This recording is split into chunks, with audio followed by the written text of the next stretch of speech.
청년이 살아라! 살아있는 청년 한근흠! 존경하는 애국국민 여러분, 안녕하십니까? 우선 이 폭염 속에 행진하느라 되게 힘드셨을 텐데 괜찮으신가요? 네!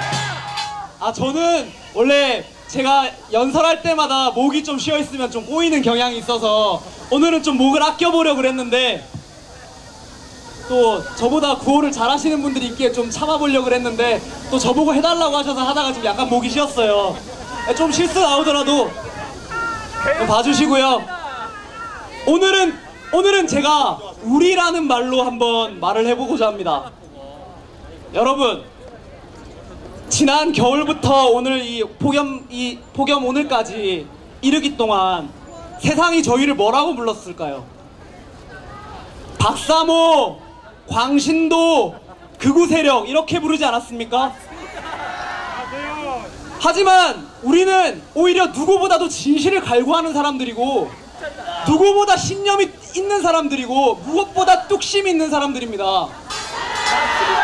하지만 그 이전에 우리 한 사람 한 사람 어떤 사람들입니까? 어떤 분은 무뚝뚝하지만 책임감 있는 가장이실 거고, 어떤 분은 누군가에게 가장 사랑하는 엄마일 거고, 누군가에게 자외롭고 자비로운 할아버지 할머니일 거고, 누군가에게 철없지만 사랑스러운 아들 딸내미 아닙니까? 그런 우리를 지난 몇 달 동안 선동하고 했던 게 도대체 누굽니까? 언론들 아닙니까? 하지만 우리가 그 몇 달 동안 갖은 수모를 겪고, 여러분뿐만 아니라 여러분 가족들한테도 손가락질 받았을 수도 있어요. 여기 대부분 분들이 가족들한테까지 손가락질 받으면서 세상과 가족들에게 등지고 자기 할 거 이것은 내가 해야 된다, 이것은 지켜야 된다 라고 여기 남아 계신 분들이 그런 분들이 아닙니까? 그들이 우리한테 뭐라고 합니까? 박근혜는 잊으라 그럽니다. 박근혜는 끝났다 그럽니다. 세상이 뒤집혔다 그럽니다. 여러분, 진짜 끝났습니까? 아닙니다! 우리가 포기하지 않는 한 끝난 게 아닙니다. 여러분, 우리가 왜 박근혜 대통령을 그렇게 구하려고 합니까? 우리가 왜 그 혹한부터 오늘의 폭염까지 이렇게 끊임없이 나오고 계속 태극기를 들고 있는 이유가 무엇입니까? 우리가 그 사람들 말처럼 박근혜 광신도라서, 우리가 뭐 박근혜 대통령이 탄핵 정국 이전에 뭐 우리가 실제로 만난 지인이긴 합니까? 아니면 우리한테 돈이라도 준 적이 있습니까? 없습니다, 여러분. 그렇지 않습니까? 하지만 도무지 그 사람이 했던 것, 그 사람이 이루었던 것에 대한 평가, 그런 것을 도저히 참을 수가 없어서, 사람이라면 진짜 쪽팔려서라도 저 사람들이 말하는 것대로 그냥 흘려 넘어갈 수 없기 때문에 저는 이 자리에 남아있습니다. 여러분들도 그렇지 않습니까? 맞습니다! 여러분, 그렇다면 박근혜 대통령님은 어떤 분이십니까? 대한민국 역사상 아마 가장 깨끗한 대통령, 아니 어쩌면 세계 역사상에서도 가장 따뜻한 정치인일 수도 있습니다. 맞습니다! 혼자 힘으로 세계에서 대한민국에서 어쩌면 세계에서 가장 많은 인원을 밖으로 끌어낼 수 있는 유일한 정치인, 그런 사람이 박근혜 대통령 아닙니까? 하지만 세상이 그에게 어떤 프레임을 씌워넣습니까? 무능, 불통, 부패, 그 세 가지 중에 하나라도 해당되는 것 있습니까? 없습니다! 저는 그래서 제가 사람으로 태어났으니까, 사람 탈을 쓰고 태어나는데 그거를 모르면 몰랐지 알면 그걸 어떻게 지나칠 수가 있겠습니까?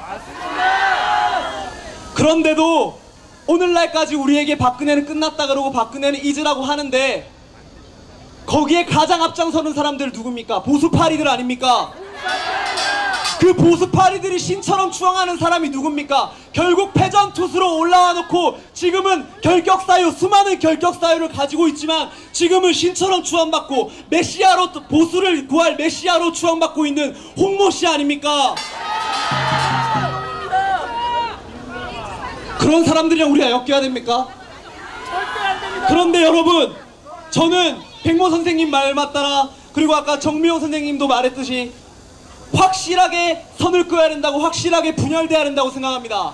하지만 자유한국당에 속은 유권자들, 지난 태극기에 참여했지만 속아서 넘어갔던 사람들, 그런 사람들에게까지 우리가 딱 선을 끊고 너희는 이 선 넘어오지 마라 해야 될까요? 저는 그렇게 생각하지 않습니다. 여러분, 지금 이 싸움은 시간이 가장 촉박한 싸움 아닙니까? 여러분, 언제 적화통일 하는데 불과 당장 다음 달이 적화통일이 될지 1년 뒤가 될지 3년 뒤가 될지 임기 끝나기 전에 언제가 될지 여러분도 모르고 저도 모르지 않습니까? 시간이 정해진 싸움인데 네 편 내 편 가릴 게 뭐 있습니까?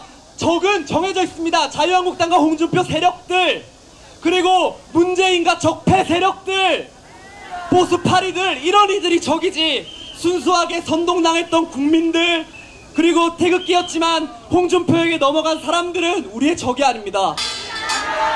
그들을 안을 줄도 알아야 되고 안을 수 없다면 이용할 줄도 알아야 됩니다. 그렇다면 우리가 가장 시급하게 해야 될 방법이 무엇입니까? 맞습니다. 태극기들을 돌아오게 해야 됩니다. 방금 말했다시피 떠나간 태극기들 부끄러워서 못 돌아오고 있을지도, 혹은 문매 맞을까봐, 말로 문매 맞을까봐 못 돌아오고 있을 수도 있습니다. 그들에게 여러분이 손 한번 내밀어주면 태극기 품으로 돌아올 겁니다. 여러분. 그리고 두 번째로 우리가 해야 될 것이 무엇입니까? 가정에서 외면받은 여러분 자녀들, 여러분 손자들, 그 사람부터 설득해야 되는 거 아닙니까? 여러분, 더 이상 조원진 의원님한테만 맡겨둘 수는 없습니다. 우리가 가장 밑바닥부터, 우리 가족부터 바꾸어 나가야 합니다. 맞습니다. 하지만 바꿀 자신 없으실 분들이 있습니다. 언변이 뛰어나지 않은 분들이 있습니다. 그런 분들은 굳이 설득하실 필요 없습니다. 하지만 시간이 촉박하니까 공부하셔야 됩니다. 몸만 나온다고 되는 싸움이 더 이상은 아닙니다. 여러분들 자녀를 바꾸지 않으면, 여러분들 손자 손녀를 바꾸지 않으면 어떻게 대한민국 전체를 바꿀 수 있겠습니까? 이미 판은 뒤집어졌습니다. 조원진 의원님은 우리가 하지 말라 그래도 알아서 열심히 하실 분이고, 우리 나름대로 가정부터 밑바닥부터 이 판을, 프레임을 뒤집어야 됩니다.